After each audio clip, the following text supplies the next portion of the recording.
Olá pessoal, tudo bem? Estou aqui com ninguém mais, ninguém menos que o Zé Correia na minha casa. Pois é, a gente é vizinho e é a primeira vez esse encontro histórico, né? Fala aí, Zé. Legal, Fábio. Muito obrigado pelo convite. É muito bom estar aqui com vocês, né? Que seja o primeiro de muitos, né? Sim, com certeza. Antes de mais nada, deixa eu me apresentar, né? Eu sou o Fábio Araújo. Hoje trabalho como gerente de qualidade na Via.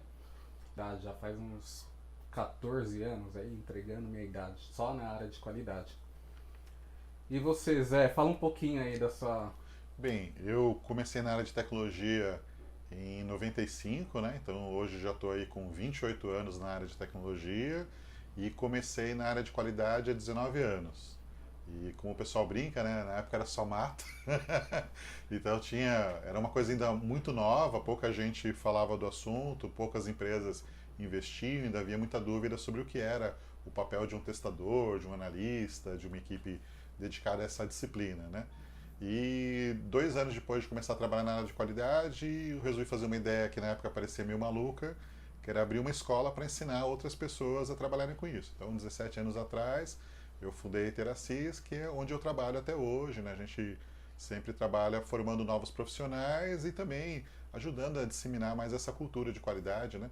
Hoje a gente sabe que não é só o testador que tem que testar, mas tem equipes que às vezes são os próprios desenvolvedores que testam, tem outras que têm equipes mistas ou só uma equipe especializada em qualidade, então vai depender muito de cada organização como que ela quer fazer. Bacana. E a Melzinha, que é a minha cachorra, tá aí acompanhando também. Traiu o papai, né, Melzinha?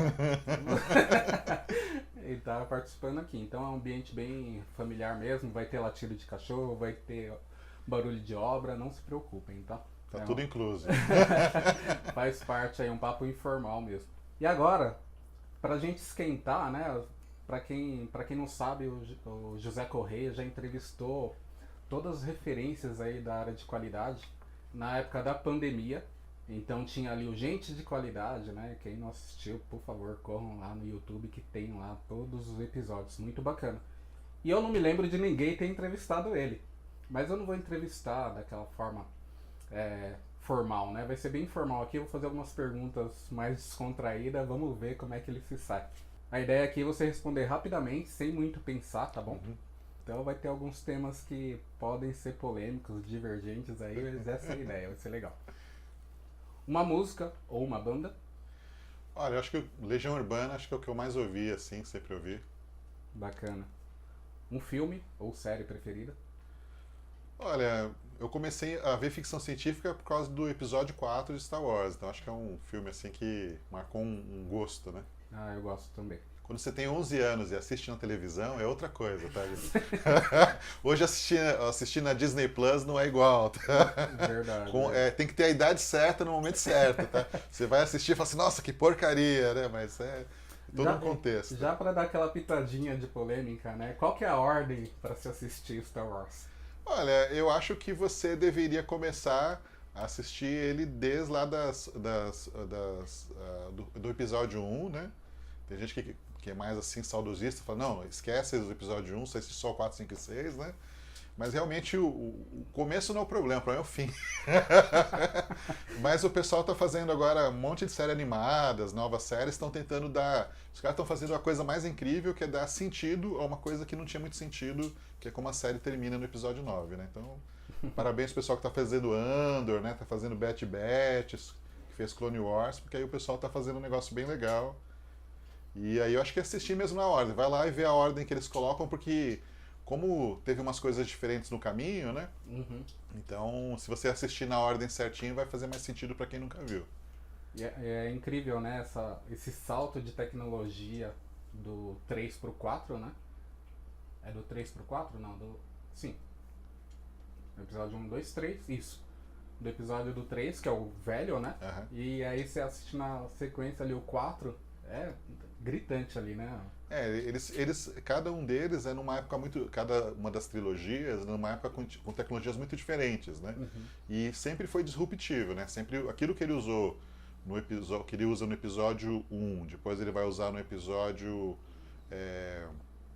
4, aliás, o primeiro foi o 4, né? Então aquilo que ele fez no 4, depois ele fez no 1, que foi a segunda trilogia, e depois eles fazem no 7, né? São tecnologias todas novas. Foi uma vitrine, né? Porque além da parte mesmo de filmes, tem toda a parte da Industrial Light and Magic, né, que faz os efeitos especiais, e depois eles pegam aquilo e fazem para todos os filmes, né? Então todo efeito especial que você viu, né, até hoje costuma ter começado em Star Wars, né? Começou em Star Wars, depois o pessoal pega. Eu lembro muito ali de uma cena do episódio 2, né? Que é quando. Episódio 2? Sim, que eles estão tendo uma batalha aérea, né? Não, acho que já é o 3, que tem uma batalha aérea em Coruscant, né? E aí tem toda aquela questão da fumaça, barulhinho, né? E aí depois se você vai ver o Homem de Aço, você vê o mesmo efeito especial, né? Dele voando. É igual, você vê assim que é o mesmo algoritmo, né? Que foi usado para fazer o efeito especial lá. Então é bem interessante essa parte. Que legal. Vamos lá, falando em filme, né? Se você fizesse um filme hoje, como é que seria o José Correia dentro do filme? Um personagem. Olha, não consigo me imaginar muito assim como um personagem dentro de um filme, né? Mas eu acho que se eu fosse fazer um filme hoje, baseado no que a gente viveu, eu acho que eu faria um filme, assim, meio de comédia até, sabe? Situações, assim, que a gente vê no trabalho. Não tão ácido como um The Office, né? Que o The Office tem aquela pegada mais ácida, né? Mas, assim, para mostrar coisas curiosas que acontecem, né? Coisas que a gente faz, às vezes, sem pensar, sem querer, e qual é a consequência que acontece. Então, pode ser desde uma pequena mentira que alguém conta e como aquilo vai se complicando, né, na história. Pode ser alguém que começa muito sério, aí como ele percebe que aquilo não vale a pena, que dá para levar a vida mais com leveza, né? Às vezes você também... Então eu acho que mostrar os personagens, né? Que a gente tem, as pessoas, como elas são no trabalho, né? E como as suas escolhas às vezes são engraçadas, às vezes ela descobre que ela devia ter ido um pouco mais à frente em algumas situações, outras ela devia, naquela velha frase, o que é melhor, né?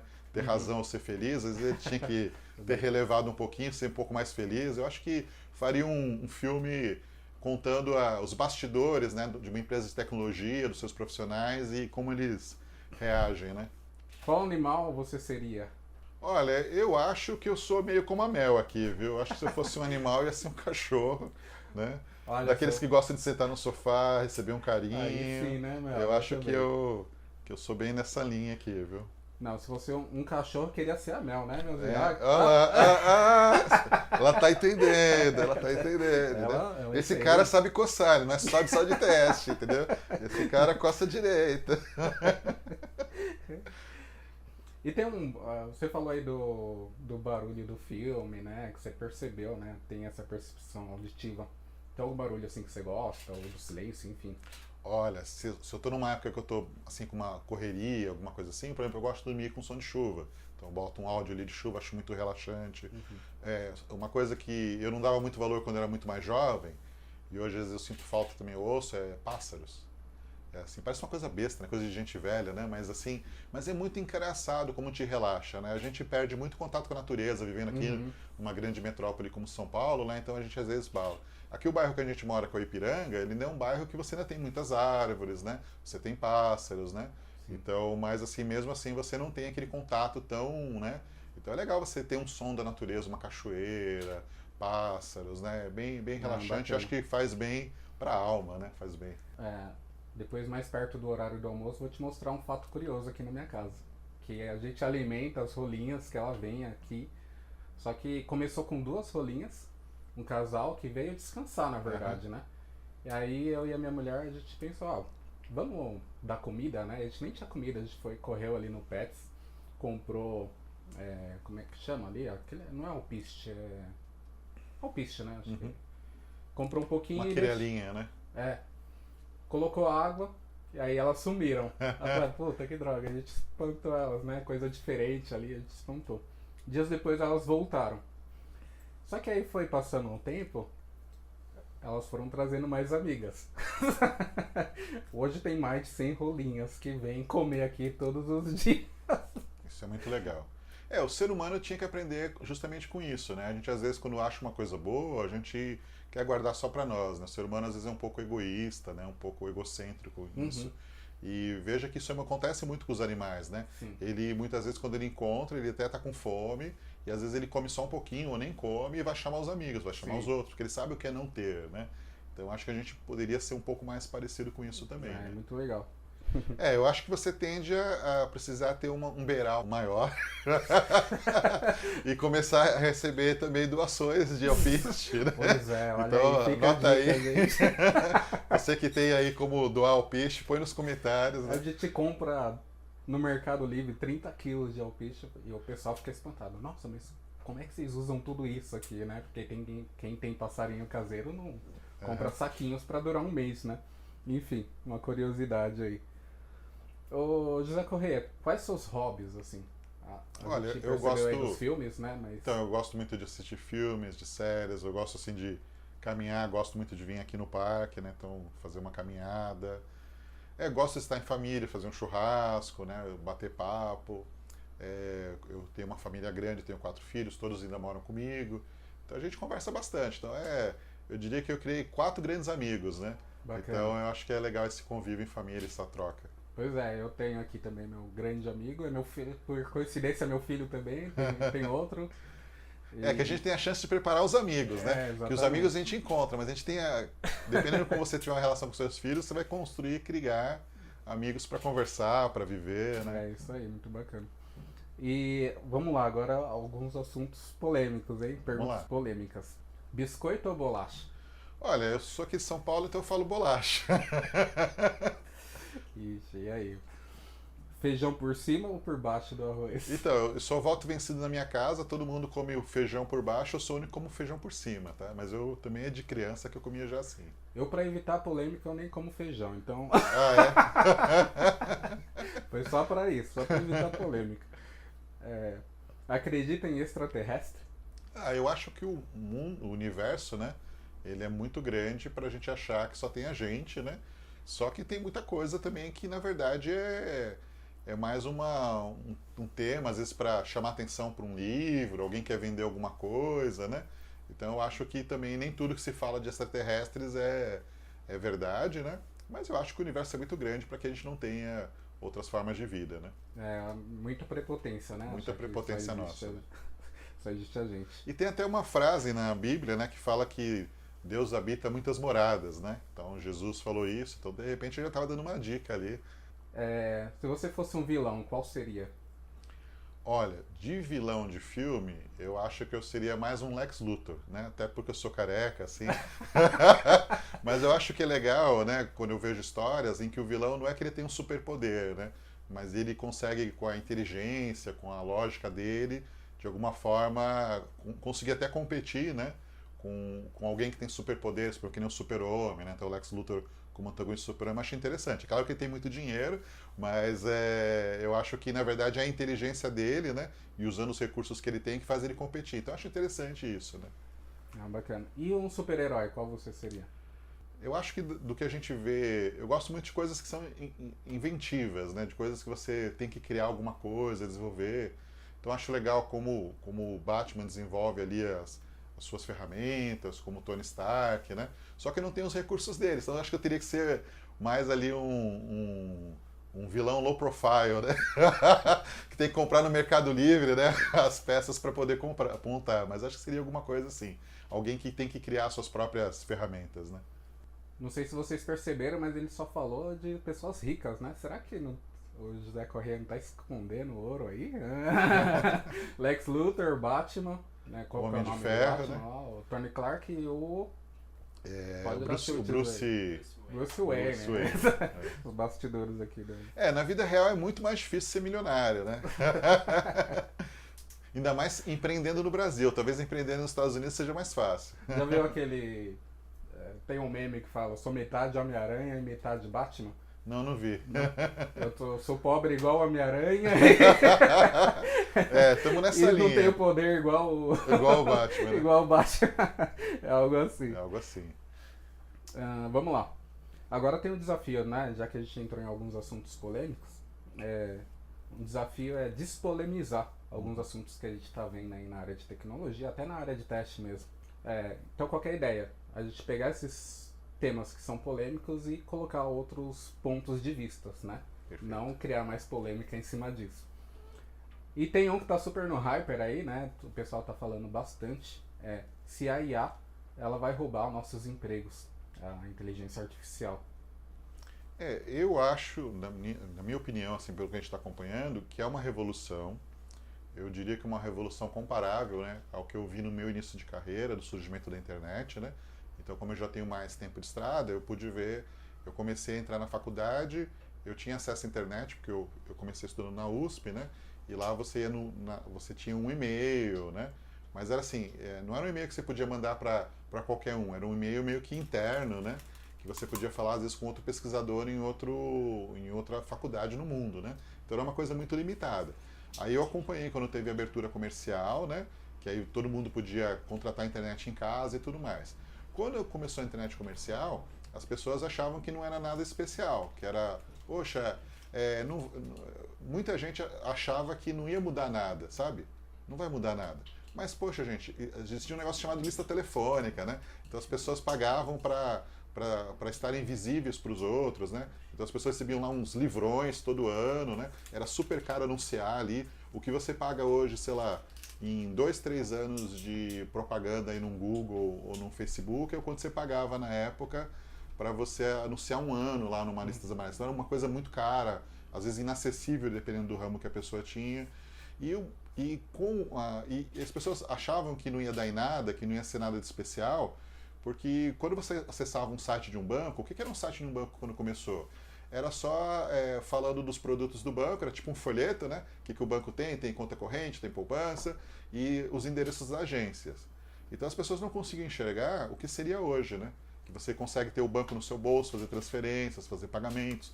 Então eu acho que a dificuldade que a gente tem de entender o que a IA vai ser no nosso dia a dia é justamente porque a gente não consegue enxergar ainda o que ela vai ser daqui para frente. Então a gente olha o hoje, então a gente olha lá o chat GPT ou outra ferramenta e repara que ele erra, né? Ele faz um negócio, ele não entende nada, ele erra isso, erra aquilo. Mas a gente está vendo o primeiro momento, né? Então a gente às vezes não consegue nem enxergar exatamente o que isso vai ser daqui a, de repente, 5, 10 anos, né? Uhum. Então eu acho que tem muitas oportunidades de negócio, eu acho que tem muitas oportunidades de trabalho, eu acho que a gente não deve subestimar, né, a ferramenta, como algumas pessoas falam que é só uma modinha. Eu acho que isso aí é muito perigoso em termos de carreira, ou até para quem é empreendedor, quem é empresário é o ruim, né? E em relação à pergunta especificamente se vai tirar os nossos empregos, eu acredito que vão desaparecer vários empregos e acredito que muitos outros vão surgir. Então eu acredito muito que vai ser como foi a internet, tá? Toda vez que a gente elimina um emprego, surgem outras modalidades. Sim. Agora, existe uma grande diferença da internet para a IA, porque a internet sempre vai precisar de alguém operando. E a IA ela consegue realmente, pela primeira vez, substituir várias atividades intelectuais. Então, eu imagino que a gente vai ter um aumento de produtividade nos próximos anos, assim, entre 10% a 30%, no começo 10%, vai escalando, e eu diria que aquele profissional médio, ele tem que correr um pouquinho mais atrás da bola, porque eu acho que de um lado você vai ter um profissional mais simples do que é hoje, que vai ser mais generalista, que vai usar a IA, vai ser uma espécie de um assistente de IA. Existe até o pessoal fala de prompt assistant, né? E o que é esse prompt assistant? É alguém que usa uma inteligência artificial para realizar tarefas. Então acho que isso vai surgir em todas as profissões, no direito, na administração hospitalar, nos bancos. Então alguém que resolve problemas mais simples, usando soluções mais simples. Só que essa pessoa, por ela ter uma capacitação menor, né, talvez a gente veja um surgimento de uma nova classe profissional com um salário em TI, mas que não é tão alto como a gente está acostumado hoje.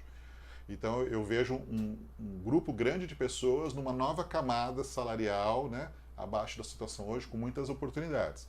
E eu vejo, por outro lado, uma chance de pessoas mais especializadas, né, que conseguem fazer a parte de integração da inteligência artificial, né, que conseguem fazer a inteligência artificial se comunicar com vários cenários de negócio. Ou seja, alguém que conhece programação, conhece de infraestrutura, conhece de inteligência artificial, conhece de estatística, que é uma área importante. Muita coisa que você vai ter que usar na inteligência artificial depende justamente de você ter um domínio de números, entender o que aquilo significa, né? Porque se a gente for fazer uma brincadeira qualquer com a inteligência artificial, a gente vai perceber que ela consegue responder rápido um monte de coisas. Mas a gente precisa ter capacidade de julgar se aquilo que ela está respondendo certo ou errado, às vezes retrucar, pedir para ela calcular de novo, para ela considerar tal coisa, né? Então eu vejo assim, eu acho que é um momento de grande atenção. Então acho que é difícil a gente fazer uma futurologia, mas eu acho que a única coisa que a gente pode recomendar para alguém hoje é começa a usar. Porque a gente estava até falando no café aqui em off antes de começar a gravação, às vezes a pessoa ela quer trabalhar com uma coisa que ela nem usa, né? Uhum. Então eu quero trabalhar num barco e eu nem nadar eu sei, né? Eu quero trabalhar com um avião, mas eu tenho medo de altura. Poxa, então a gente tem que trabalhar algumas coisas de base, né? Para a gente ter aquela capacitação. E aí a partir disso eu vou buscar. Então use todas as ferramentas que aparecerem, ChatGPT, Bard, outros recursos, para você entender o que a inteligência artificial consegue te entregar, o que ela consegue fazer por você, né? Pelo que você estiver realizando, né? Eu até brinco, ó, aquilo que você ia fazer no Google, né? Você ia fazer uma pesquisa, faz a pesquisa também lá no ChatGPT, pergunta o que você ia fazer. Tem até uma extensão que é ChatGPT e Google, né? Que aí você tem os dois, né? Você vê o que o Google responde, o que o ChatGPT responde, e vai se acostumando. E entenda que não é isso que a gente está falando da profissão do futuro. A profissão do futuro ela tem a ver com componentes, com APIs que conversam com a inteligência artificial e permitem um nível de serviço diferente, sugestões, criação, geração. E é para isso que as empresas vão precisar. Toda empresa vai ter um robozinho atendendo o WhatsApp, por exemplo. Toda empresa vai ter isso. E já existe a tecnologia do ChatGPT, já existe o WhatsApp, já existem algumas bibliotecas para fazer isso, mas tem, por exemplo, muito emprego para fazer o final, né? Pegar tudo isso, juntar e entregar para o dono da padaria, né? Para ele poder atender os pedidos por ali. Então, acho que tem muita atividade interessante que as pessoas podem descobrir, se descobrir até como empresários, como empreendedor, vou pegar uma ideia, fazer uma integração da inteligência artificial com alguma coisa. Então, acho que tem muita coisa legal. O que você não pode fazer é pegar um período sabático aí, de ficar uns 2, 3 anos, agora, nesse momento, agora, sem estudar, sem aprender, porque não é um momento bom para isso. Tá? Talvez nunca mais tenhamos. É interessante, né, Zé, porque há uns 5 anos atrás, mais ou menos, o pessoal falava muito da tendência da automação de teste, né? E o pessoal fugia, né? Eu trabalhava em empresas ali. Ah, tem a opção de não trabalhar com automação de teste, então ia para outras empresas que não trabalhavam com automação de teste. Hoje é uma realidade, né? Hoje não, mas já faz um tempinho. E aí o pessoal estava olhando a inteligência artificial como uma tendência, né? Só que veio muito rápido, né? E as coisas estão crescendo exponencial, assim, né? Então acho que é interessante isso que você disse, né? Que é importante se preparar, estudar, se aprofundar num tema, ao invés de ficar com medo, né? Acho que é o ponto-chave. E outra coisa, aproveitando o gancho da inteligência artificial para a automação, é que eu lembro exatamente o mês e o ano em que a automação ficou forte. Então, ao contrário do que as pessoas acreditam, que é uma coisa gradativa, na verdade existe uma coisa gradativa, mas tem uma hora que tem uma quebra, tem um salto. Foi julho de 2013.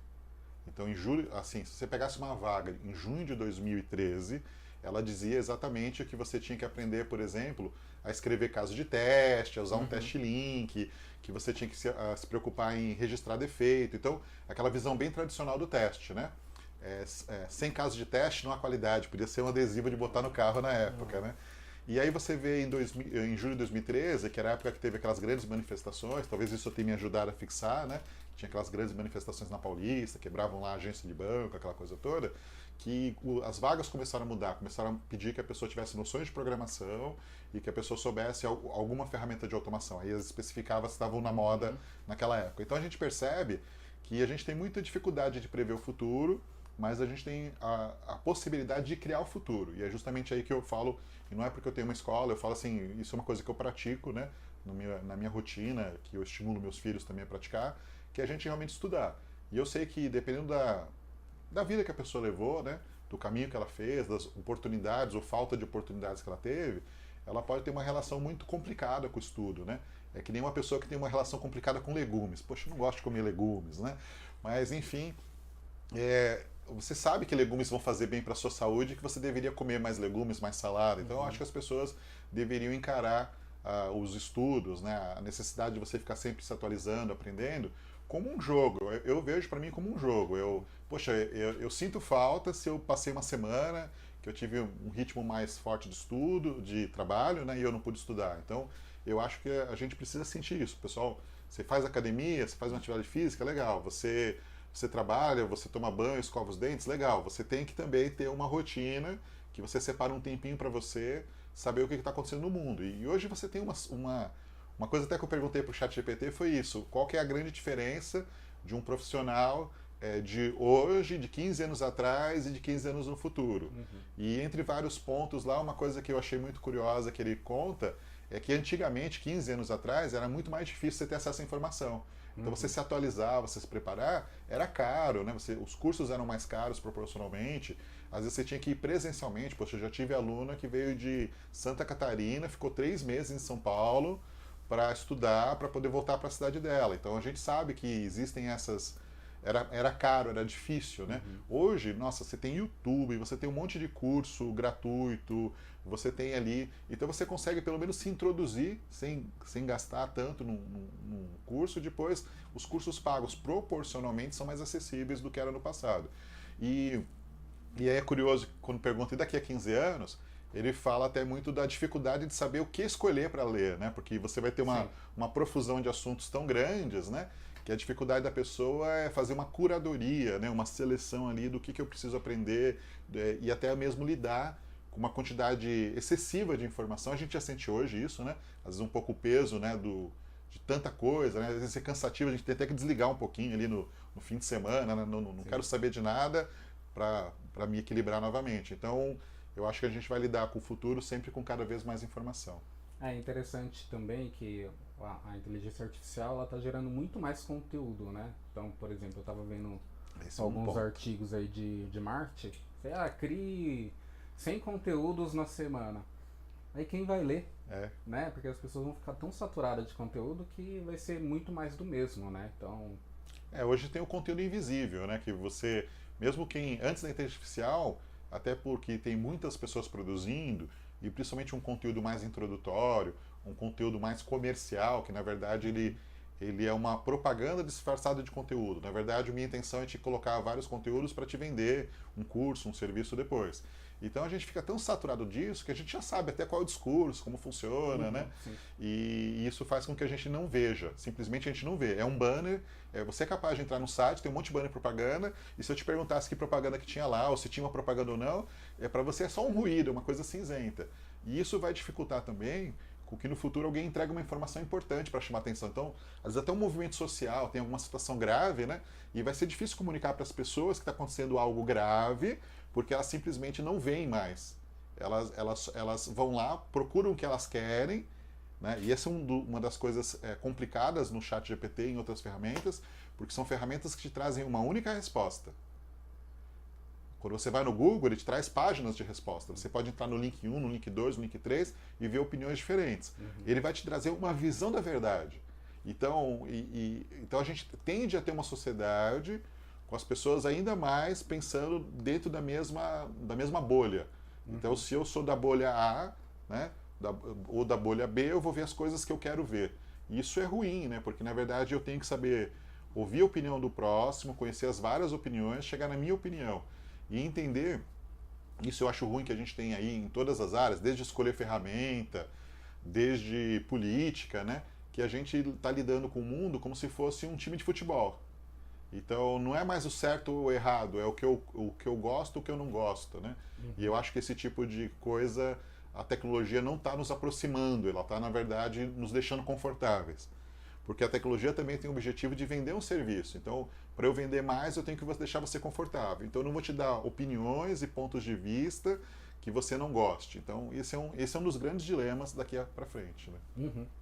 E você acabou falando dos estudos, né? Que por vezes o começo pode ser muito moroso. Mas tem uma coisa muito interessante que as pessoas deveriam praticar mais, né? Que é o estudar. De repente você não tem um resultado imediato, né? Mas você vai destravando algumas áreas do cérebro, né? E vai fazendo sinapses. E a curva de aprendizado, ela vai diminuindo, né? Então, cada coisa nova que você pegar, você vai aprender muito mais rápido, né? Eu faço uma relação com os instrumentos, né? Eu aprendi a tocar violão. Quando eu pegava um outro instrumento era muito mais rápido aprender, né? O violão foi bem difícil, foram anos para aprender a tocar violão. Mas quando eu pegava um teclado, por exemplo, violoncelo, qualquer outro instrumento, a curva de aprendizado é muito mais rápida. Então, o medo de estudar, né? O medo não é nem medo, né? Mas talvez uma preguicinha, talvez, né? sair um pouco dessa zona de conforto vai ser recompensada no futuro, né? E tem muito a gente cria alguns bloqueios, né? E alguns motivos de não começar, algumas coisas que te atrasam. Então, nessa parte de tecnologia, a gente vê muita gente que vai trabalhar como desenvolvedor ou vai começar a estudar automação de teste, que é a parte mais técnica, e fica com uma dúvida existencial: qual que é a linguagem que eu aprendo, qual que é a ferramenta que eu aprendo para fazer automação web, automação mobile. E eu te diria que, na verdade, assim, qualquer uma. Exato. O que você não tem que se preocupar se você está aprendendo a linguagem Java, Python, Ruby. Ah, mas tem uma que está mais, assim, tem mais vagas, tem mais oportunidades. Sim, é verdade. Então, se você sabe que tem uma que tem mais vagas, tem mais oportunidades, começa por ela, então. Perfeito. Ah, agora é mais Python, então eu vou trabalhar mais Python. JavaScript, vou trabalhar mais JavaScript. Mas o importante é você começar, porque existe uma percepção que a gente tem sobre as coisas antes de começar a fazer e outra quando a gente já está fazendo. Então, quanto mais você começar, mais você vai achar a próxima linguagem fácil. Elas são muito mais parecidas do que diferentes. Então, quando você aprende uma, a segunda vai ser mais fácil, a terceira mais fácil, até que você vai perceber que elas têm um padrão, né? E que você não vai ter medo, o projeto é na linguagem A, B, C, o cliente é na linguagem A, B, C, ou com a ferramenta A, B, C. Você sabe que você vai sair do outro lado. E a gente agora, justamente com a inteligência artificial, e nessa parte de codificação, ela trabalha muito bem. Então, se você tem uma dúvida sobre um código, se você tem um código que você fez que não está muito legal, se você apresentar para ele vai te mostrar alternativas, uma outra forma. E se der um erro, quando você pegar aquele código ou o teu código e você colocar na ferramenta lá, ela vai te dizer, né, quais são possibilidades. Ela vai acertar sempre? Hoje não. Mas ela vai te dar algumas possibilidades que antes você às vezes demoraria, sei lá, 1 hora lá no Stack Overflow tentando alternativas, né? Então eu acho que, principalmente nessa parte de aprendizado para a tecnologia, é um grande suporte que essas ferramentas estão dando, né? Pegando esse gancho aí, você acha que a inteligência artificial ela pode deixar as pessoas mais preguiçosas, os desenvolvedores, por exemplo? Eu acho que a gente sempre vai ter dois tipos de efeito de uma inovação. Você tem um grupo grande de pessoas que pode se tornar mais preguiçosas e menos capacitadas e vão acabar com isso saindo do jogo. Tá? A pessoa vai sair do jogo porque ela não entendeu para que serve a ferramenta, então ela está usando ela para não trabalhar. Ela não está usando ela para produzir mais, né? Ela está usando ela para não trabalhar e ela acaba tendo um resultado menor por causa disso. Se a gente pegasse aquele exemplo que você falou do marketing digital, é alguém que pede, poxa, é melhor eu fazer um conteúdo bom a cada 15 dias do que eu fazer 100 conteúdos nada a ver por semana. Porque as pessoas vão voltar para, aquele cara, aquela pessoa faz algo legal, vou lá procurar se tem mais. Agora, se faz uma coisa mais ou menos, ninguém liga o que você fez. Então, eu acho que uma pessoa de marketing que usa o ChatGPT ou outra ferramenta do tipo para fazer coisas novas, inovadoras, né? E ganhar tempo. Eu conseguia produzir isso com essa qualidade, agora eu consigo produzir com uma qualidade maior, ou consigo produzir algo que eu tinha uma rede social que eu não conseguia fazer, porque eu não tinha tempo, não tinha braço, agora eu consigo cobrir. Então eu acho que usar para aumentar a sua produtividade, aumentar a sua qualidade, fazer com que você produza mais e melhor, faz sentido. Agora só mais, sabe, com qualidade baixa, não faz sentido, porque aí a gente vai ter um maremoto de conteúdos ruins, né? Sim. De conteúdos bobinhos, né? E isso eu acho que serve para tudo, uma automação. Poxa, quando eu não tinha o ChatGPT, eu fazia 100 testes. Agora, com o ChatGPT, eu comecei a fazer uma automação, estou fazendo 1 milhão de testes. Mas pode ser 1 milhão de testes que não testam nada de importante, que não descobrem defeito, que não gera valor, e no fundo eu desperdicei o recurso que eu tinha, o tempo que eu tinha fazendo a coisa errada. Então, a gente pode pensar até na educação, por exemplo. Eu posso estudar sozinho com o ChatGPT? Pode. O problema é que ele jamais vai dizer, como um ser humano, que ele está errado. Por exemplo, a gente, durante nosso tempo aí como escola, né, ensinando, eu já mudei tantas vezes de opinião sobre qual era o melhor jeito de fazer uma coisa, mas tantas vezes, assim, a gente começava a fazer um script de um jeito, aí depois fez de um segundo jeito, de um terceiro jeito, de um enésimo jeito, E eu acho que é isso que nos define como humanos, né? É a capacidade de a gente perceber que a gente erra, né? E se você perguntar, o chat GPT, ele pede desculpas, né? Se você mostrar para ele que... Se você pegar ele na curva, né? E mostrar para ele que ele está fazendo errado, né? Ele pede desculpas. Você percebe que é um pedido de desculpas vazio, né? Porque ele não está nem aí, né? Seus sentimentos. Seus sentimentos, né? E ele também não está querendo aprender, ele está querendo só, né, terminar a discussão. Então eu acho que todos os cursos, todas as escolas têm que aprender a usar de forma construtiva o chat GPT. E esses modelos de linguagem. Não proibir o aluno de usar a ferramenta, mas como que a gente usa. Então, existem algumas coisas que o pessoal está fazendo que eu acho muito legal, que é você pede para ele gerar um código, ou pede para ele fazer um resumo de um tema. E aí cada pessoa vai discutir, né, em grupo ou individualmente, o que ele errou, o que ele acertou. Então, porque esse é o grande valor do profissional daqui para frente. Todo mundo vai usar a inteligência artificial, mas todo mundo tem que saber como perguntar, como perguntar pela inteligência artificial e avaliar a resposta que ela deu. O segredo é essa nova dança. Então, o fazer, ele se torna importante para você entender se a resposta está correta ou não. Então, as pessoas não vão ter que... como o chat GPT programa para mim, eu não tenho mais saber programar. Opa, você entendeu errado. Você tem que saber programar para poder avaliar se a resposta ela é correta ou não. Sim. E isso para todas as áreas, né? Então, você tem que saber avaliar a resposta. Para a gente poder, na escola, na faculdade, usar uma calculadora numa matéria, ela pressupõe que a gente já saiba fazer as contas de maneira rápida e tenha uma noção, pelo menos, assim, intuitiva, né? Rápida, né? Empírica, de qual o resultado que vai dar. Para você bater o olho e falar assim, pô, isso aqui está errado. Ontem mesmo eu usei estou fazendo uma consultoria para uma empresa, e a gente está fazendo uma consultoria, treinamento, e aí a gente usou a ferramenta para mostrar, e ela produziu uma série de resultados, né? E eu olhei assim e falei assim, olha, sei lá, batendo o olho só assim, eu estou achando que ela está errando pelo menos uns 3 desses resultados, né? Assim, batendo o olho. A gente foi lá discutir e a gente chegou na mesma conclusão. Ou seja, o olhar de alguém experiente ainda não é substituído. Pode ser que a gente tenha um salto evolutivo, no final do ano vai ter o chat GPT-5, já tem plugin que você consegue falar com o chat GPT, ouvir ele, né?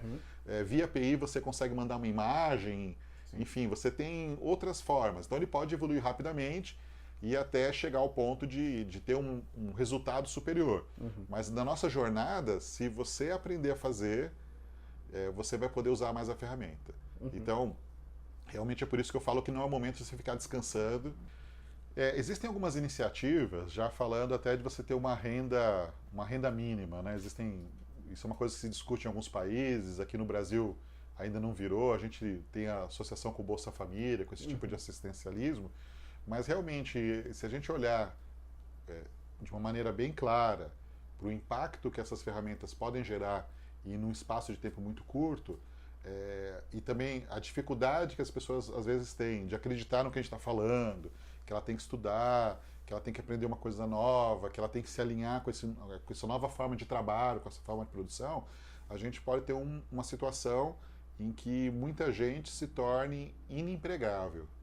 Ou seja, pessoas que não conseguem trabalhar mais no que elas faziam, porque justamente elas não têm mais as habilidades necessárias. Já existe uma forma mais barata, mais simples de realizar aquilo, né?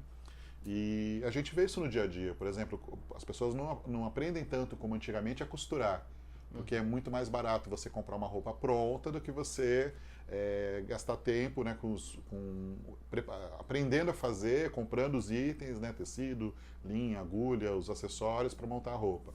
Então a gente vai observar isso em várias profissões e muito provavelmente vai ter que ter alguma forma de uma renda mínima assistencial.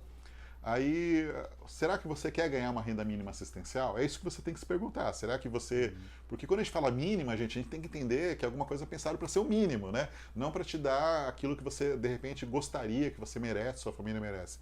Então, acho que você realmente tem que ficar bastante atento. É um momento de mudança, é uma revolução industrial e sempre as revoluções desse tipo causaram impacto na população E impacto no livro de história é uma coisa, né? Você ouviu falar, o pessoal mudou do campo para a cidade, aconteceu isso lá na Inglaterra, as crianças trabalhavam nas minas, trabalhavam na fábrica, entravam em chaminé, perdia a mão, perdia braço. Aí a gente olha assim, é um livro de história. Agora, quando afetar na tua casa, quando afetar a tua família, teus filhos, teus amigos, você vai perceber que é um pouco mais tenso, né?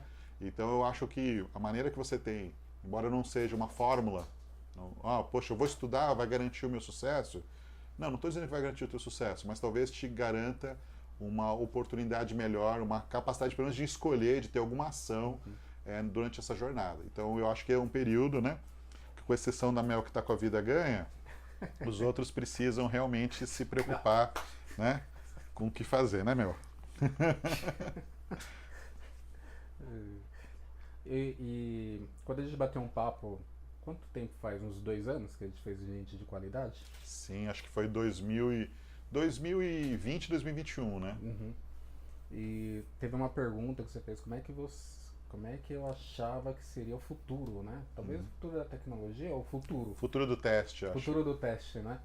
E tem uma coisa que eu ainda defendo essa opinião, que a gente vai para uma linha mais humanizada algum dia, que acho que não está muito longe, né?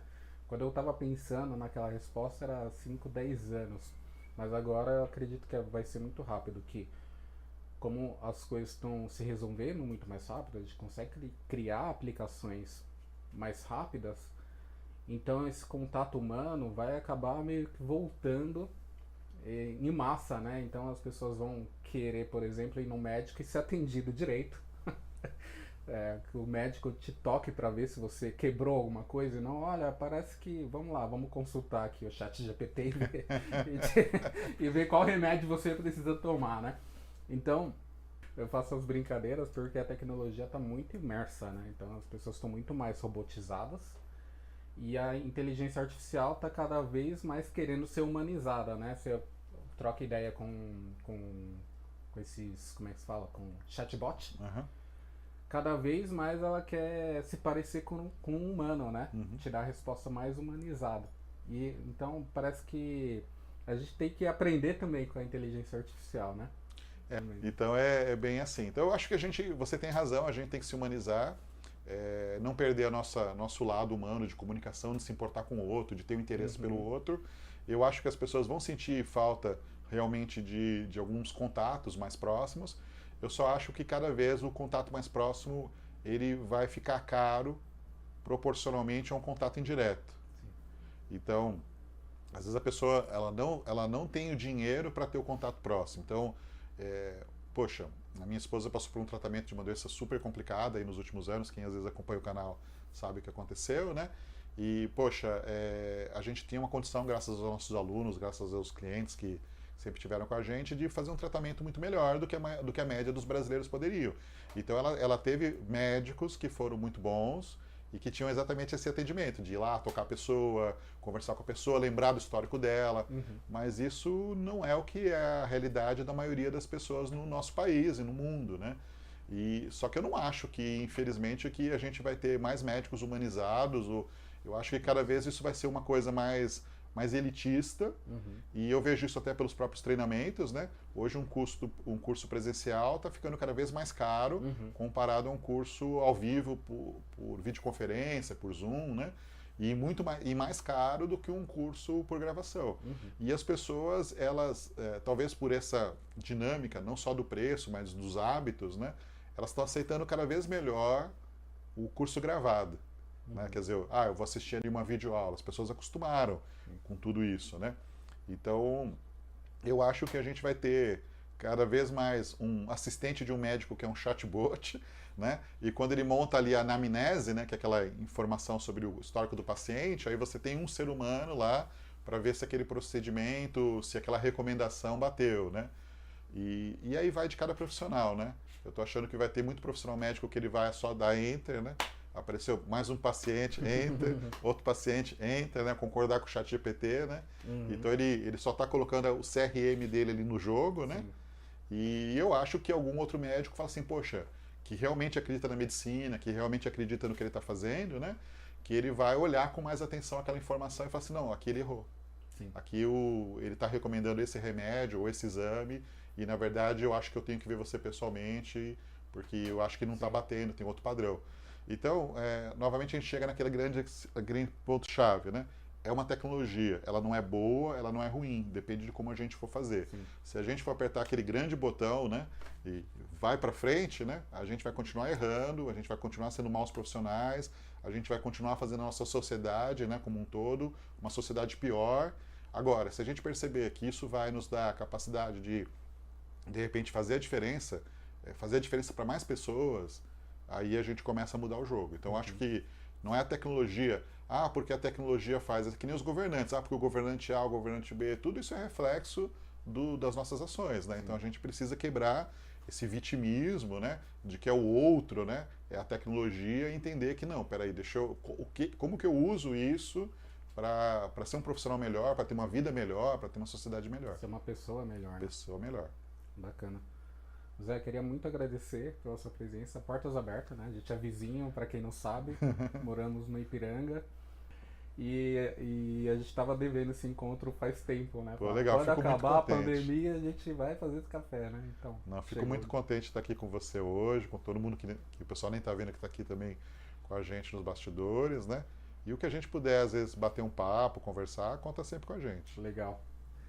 Então é isso, pessoal. Esse foi nosso bate-papo com qualidade, né? O nome sugestivo aí. E, Zé, você quer deixar alguma mensagem final? A mensagem principal é o seguinte, você não é aquele intuito de você vem estudar com a gente ou vem procurar a escola, mas assim, é você entender que a gente está num momento de transformação e é muito importante que você procure participar de grupos, participar de eventos, assistir o que está sendo produzido, estudar. E isso vai fazer diferença na sua vida, da sua família daqui para frente, tá? Se estudar sempre foi uma coisa importante, agora ela se tornou ainda mais importante, mais urgente do que nunca, diria que nunca foi tão importante estudar em toda a história da humanidade como daqui para frente. Então é importante, é vital que você enxergue isso, né? Você que está assistindo aqui o podcast, que chegou até esse final, né? Entenda isso e você procure achar meios de você. Hoje tem muitos meios, né? Então vá lá estudar, porque é só isso que pode proteger você ou te dar pelo menos opções, né, de escolha daqui para frente. Afinal, né, quem tem medo, né, da tecnologia avançar, e sempre vai ter, né? Se você olhar para trás, sempre vai ter esse medo, sempre esse medinho. Então, conhecimento é o único caminho, né? Conhecimento te libertará. Exatamente. Muito obrigado, gente. Eu agradeço aqui aos bastidores, né? Que não é um bastidor, são os meus amigos que estão aqui por trás. Filma aí, meus amigos. Todos os amigos. Bacana, então. Um ambiente super familiar mesmo. Foi um bate-papo super gostoso. E tem esse teto, né? Que a gente não pode deixar de falar, né? Que temos esse teto fantástico aqui, né? Teto que sempre... Eu sempre falo assim, um dia eu vou estar sob esse teto, né? Então, realizei um momento. Show de bola. Muito obrigado. Obrigado, viu?